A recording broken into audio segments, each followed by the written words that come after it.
নমস্কার বন্ধুরা, আমি সাগরিকা। আমার চ্যানেলে সকলকে স্বাগত।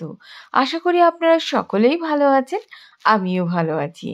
আজও আপনাদের সামনে হাজির হয়ে গেছি একটা করলার রেসিপি নিয়ে, যেটা কিন্তু তৈরি করা খুবই সহজ সরল, একদম তেতো লাগে না।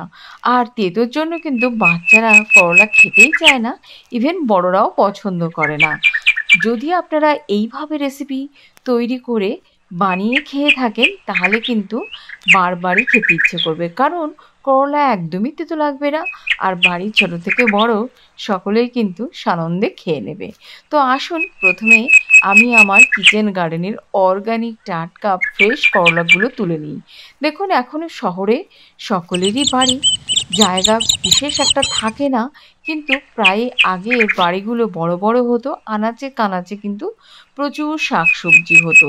তো বাড়ির থেকেই ওই শাকসবজি তুলে নিয়ে ২-৪ দিন কেন, ১ সপ্তাহ চালিয়ে দেওয়া যেত।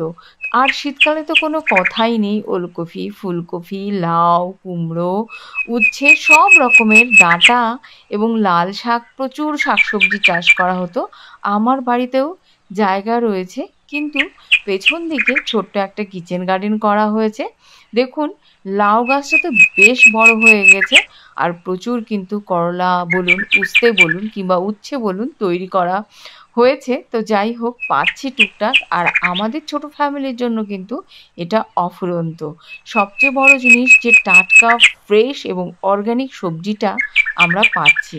আর এই সমস্ত চাষবাস করলে কিন্তু একটু শরীরটাও ভালো হয়ে যায়।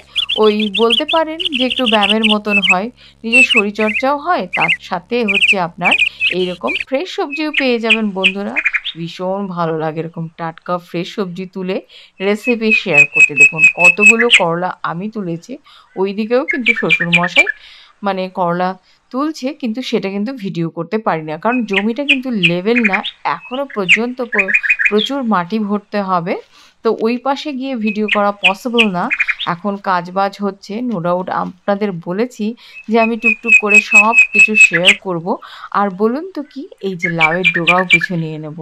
আজকে যা বাড়িতে সবজি রয়েছে সেইগুলোই আজকে রান্নাবান্না হবে, বাজার প্রায়ই নেই। তা আমি ভাবলাম এইভাবে, দেখুন লাউ পাতা বাটাও খাওয়া যায়, যেহেতু লাউয়ের ডগা রয়েছে, লাউয়ের ডাঁটার চচ্চড়িও খাওয়া যাবে, আর বাড়ির করলা দিয়ে একটা অসাধারণ আমি রেসিপি তৈরি করব, যেটা খেতে অসাধারণ তো লাগবেই, আর তিতেও লাগবে না। এটা দিয়ে আমি ছোট মাছের চচ্চড়ি করব। এই করলাগুলো রেখে দিলাম।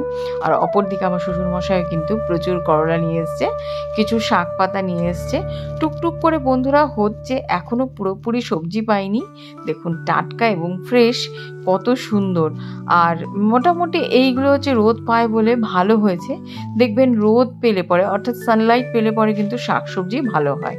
আর এই সাইডটা থেকে শ্বশুরমশাই তুলে নিয়ে এসছে। দেখুন লাউয়ের ডগা তোলা হয়েছে, এগুলোও কিন্তু একদম বাড়ির টাটকা ফ্রেশ। দুটো ঝিঙে হয়েছে, এই টাইমে ঝিঙে ঝিঙে কিন্তু মোস্ট প্রবাবলি গরমের সবজি। একটা বেগুনও পেয়েছি নতুন এই বছরে। এই যে ঝিঙেটা ছিল দুটো, ওগুলো আমি আপনাদের ভিডিও করে দেখাতে পারলাম না। আর এই করলাগুলো মানে রয়েছে, তো এটাই আমি আজকে কিন্তু আপনাদের রেসিপি করে দেখাবো। দেখুন করলাগুলো এইভাবে চাকচাক করে কেটে নিতে হবে। কিছু পেকে গেছিলো, ভালো ছিল, তার জন্য ভাবলাম এতেও দিয়ে দিই। এরকমভাবে সুন্দর করে কেটে নিতে হবে। একটা আমি মশলার পেস্ট তৈরি করে নিচ্ছি, অর্থাৎ এর মধ্যে সাদা তিল দিয়েছি ৩ চামচের মতন, কয়েকটা কাঠবাদাম আর হচ্ছে কাজু, জল দিয়ে পেস্ট করে নিচ্ছি। এবার গ্যাসের চুলোটা জ্বালিয়ে নিয়েছি বন্ধুরা, তার মধ্যে কড়াইটা বসিয়ে দিয়েছি। এটা কিন্তু সম্পূর্ণ নিরামিষ একটা রেসিপি। এবার তেলটা গরম হয়ে গেছে, করলাগুলো দিয়ে দিচ্ছি। বেশ সুন্দর উল্টে পাল্টে ভেজে নিতে হবে। তো এটা কিন্তু আমার ঠাকুমা বেশিরভাগ তিল বাটা দিয়েই করতো, উনি কিন্তু পোস্ত খুব একটা বেশি পছন্দ করতেন না। আর সর্ষে যেহেতু আমার হাজবেন্ড খেতে পায় না, মানে খেতে পারেন না, কারণ উনার অ্যাসিডিটির সমস্যা রয়েছে, তার জন্য। তো দেখুন আমি ১ চিমটে একটুখানি হলুদ দিয়ে দিলাম, ১ চিমটে লবণ দিয়ে ভালো করে এটাকে ভাজা ভাজা করে নেব। খুবই টেস্টি হয় এবং চটজলদি হয়, পেঁয়াজ রসুন ছাড়া। মানে আপনি ভেজে খাওয়ার থেকে মনে হয় এইভাবে খাওয়াটা বেটার। আর যেহেতু আমি ভেজে নিয়েছি, একদম তিতকুটে থাকবে না, তিতো একদমই লাগবে না। তো করলাগুলো ভাজা হয়ে গেছে, দেখুন সেদ্ধও হয়ে গেছে, আমি তুলে নিচ্ছি। এবারে কিন্তু ওই কড়াইয়ের মধ্যে সামান্য পরিমাণে আবারও সর্ষের তেল দিচ্ছি। ফোড়নে দিচ্ছি কালো জিরে, শুকনো লঙ্কা এবং তেজপাতা। এবারে ভালো করে ফোড়নটা হয়ে গেছে।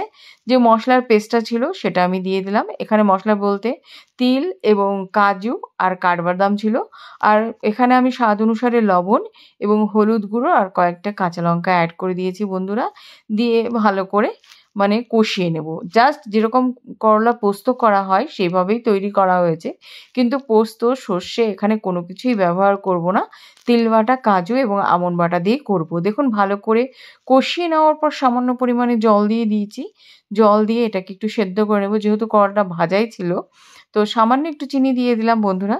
দিয়ে বেশ নাড়িয়ে চাড়িয়ে একদম শুকনো, শুকনো হয়ে গেলে কিন্তু করলার রেসিপি একেবারে কমপ্লিট। এটা কিন্তু গরম ভাতের সঙ্গে খেতে কিন্তু দুর্দান্ত লাগে। আপনারা চাইলে পরে রুটি কিংবা পরোটার সঙ্গেও খেতে পারবেন। দেখুন তেল ছাড়তে শুরু করে দিয়েছে। অর্থাৎ করলা রেসিপি কমপ্লিট। এবার কিন্তু গরম, গরম ভাতের সঙ্গে খেয়ে দেখবেন এক ফোঁটাও তিতো লাগবে না। আমি আপনাদেরকে কথা দিলাম আপনারা বানিয়ে ট্রাই করে আমাকে নো ডাউট কমেন্ট করবেন।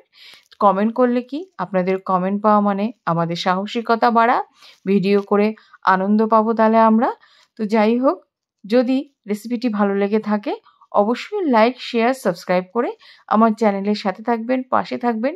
সকলেই খুব ভালো থাকবেন। আমি কিন্তু আপনাদের সামনে এইভাবেই নিত্য নতুন রেসিপি নিয়ে হাজির হতে থাকবো। আজ এই পর্যন্তই। টাটা!